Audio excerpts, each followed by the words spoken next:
What is up, everybody? Welcome to DFS by the Numbers. These are my Draftkings MMA picks for UFC Vegas 106. We got Mike Morales going against Gilbert Burns. I'm looking forward to this card from a Draftkings perspective, especially. I think there's a lot of solid plays sticking out.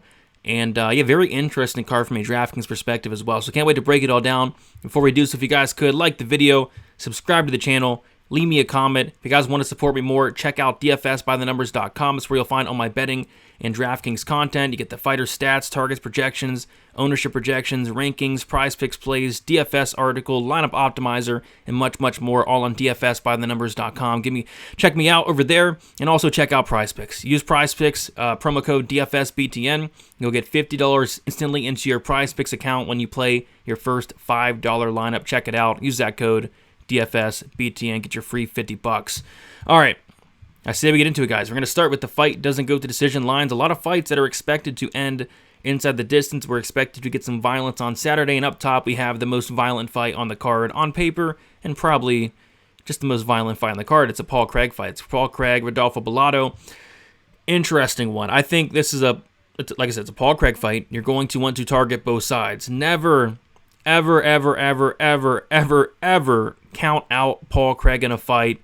Ever. I mean, this guy has wins against like Magomed Ankalaev, Nikita Krylov, Jamal Hill. I mean, never, ever count out Paul Craig. He can absolutely beat Rodolfo Bellato. Do I think it's a horrible matchup for Paul Craig? Yes, I think it's a terrible matchup, but I've said that a million times. Paul Craig always seems to find a way. I think Rodolfo Bellato probably knocks out Paul Craig, and at 9,400, he's a decent play. I think this 9K range this week is stacked. He's one of the guys that makes some sense, but in terms of a pump play, in terms of a dart throw, Paul Craig's a guy that you can always count on to sprinkle in there in your lineups a little bit. So yeah, great fight to target, a fight that I do think finishes inside the distance.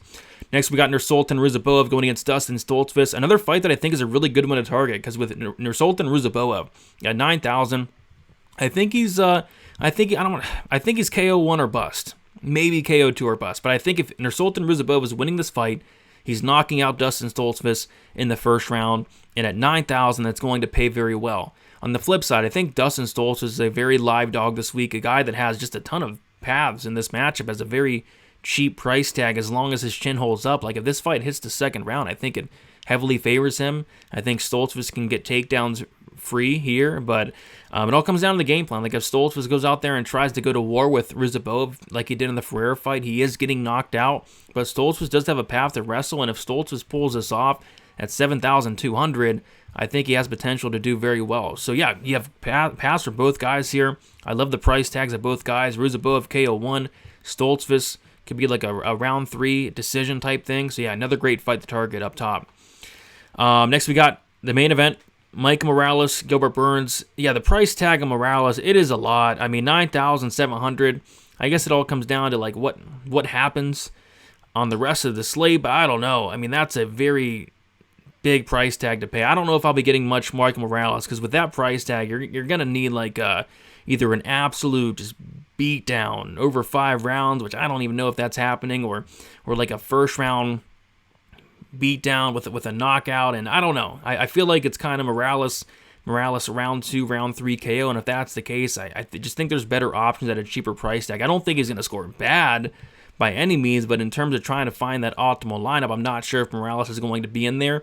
If you can fit Morales in cash games and do it, he'll perform well, he'll score well, he's safe, but outside of that, I'm not sure I'll be touching him in many tournaments. I think there's better options this week, and as far as Burns, I'm fine with passing on Burns this week. Maybe a little bit of sprinkle here and there, but I think Morales does knock him out.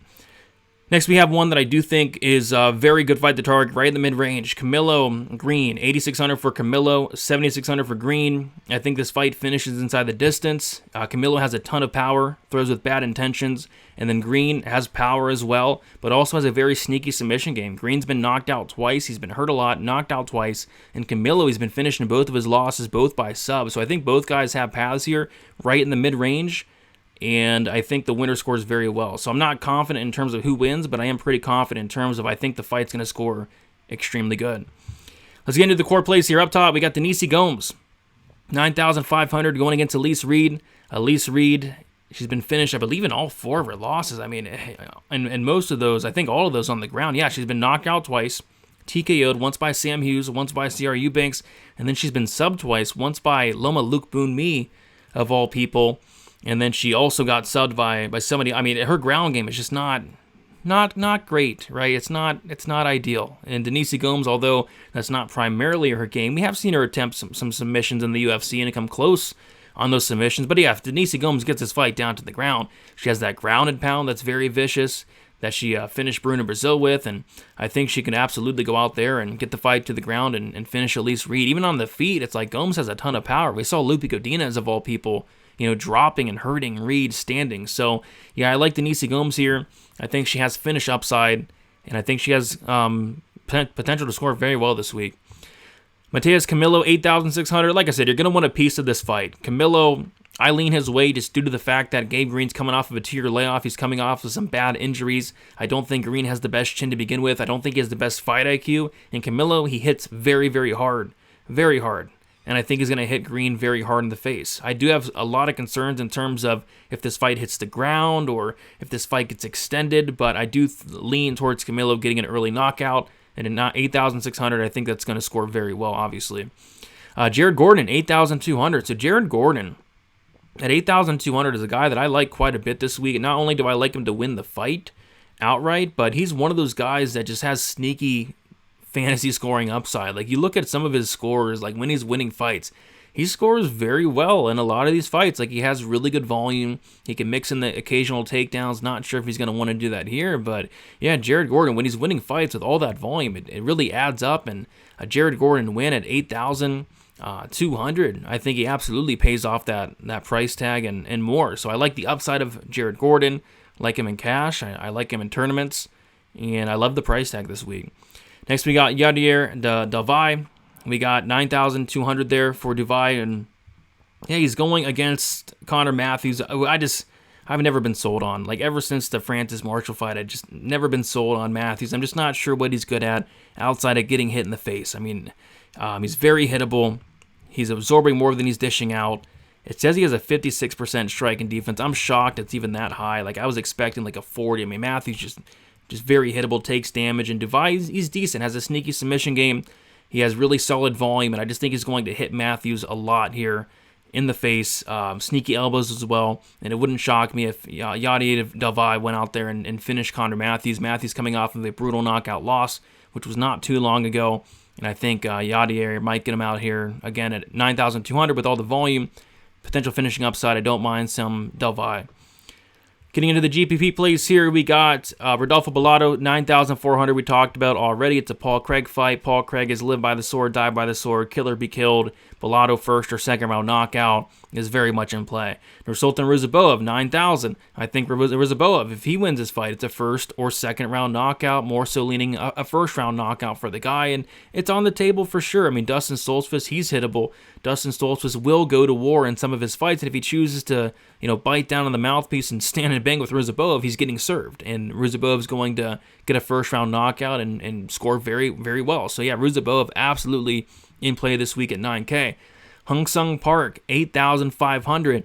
I don't mind some Park here. I mean, this is a guy that well-rounded. I mean, the striking's very solid, good volume, decent power, all the finishing upside in this matchup, and he's actually a really good grappler. He hasn't went to it much recently. It took him to the third round to take down and submit Sung Guk Choi. He didn't bother to take down Shannon Ross at all for obvious reasons, but yeah, I think his grappling's actually really slick, and that's just something Carlos Hernandez has struggled with against some of these guys, just getting taken down, controlled, and losing minutes. But yeah, I think Park's fine.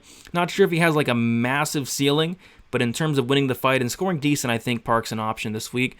And then Marion Santos, 8,300, I think is another solid option in tournaments this week. He has a lot of power. Sadiq Yusuf, I have some question marks with the chin of Yusuf. I've always had question marks, but Yusuf's been more inactive lately. He's coming off of a layoff. He's been dealing with some injuries. I'm not really sure where Yusuf is at this point of his career. Santos, the younger guy, hits pretty hard, and it wouldn't shock me if Santos was able to find the chin of Sadiq Yusuf in this matchup at 8,300. So I don't mind some Santos at 8,300 here. Getting into the live dogs, bunch of live dogs this week. Tanara Lisboa, live dog, 7,800. I feel like this is a 50-50 fight. I feel like she is probably the better striker.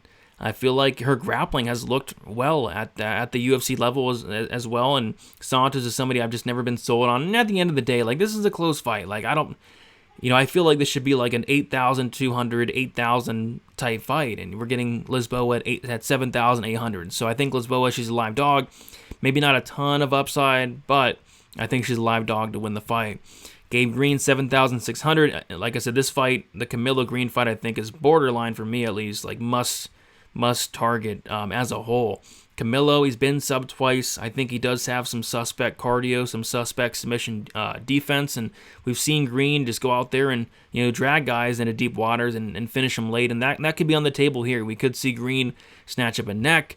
Camilo, he is pretty untested. He hasn't fought the best competition. So yeah, Green is absolutely live to win this fight. There are a million red flags on the guy, but at the end of the day, I think he is live and a live dog to win and win by finish. Julian Erosa, the definition of a dog. Like, this guy's always the dog. He is a dog. He's gonna fight for your money as long as that chin holds up, man. I mean, he's gonna absolutely fight for your money. Better cardio here.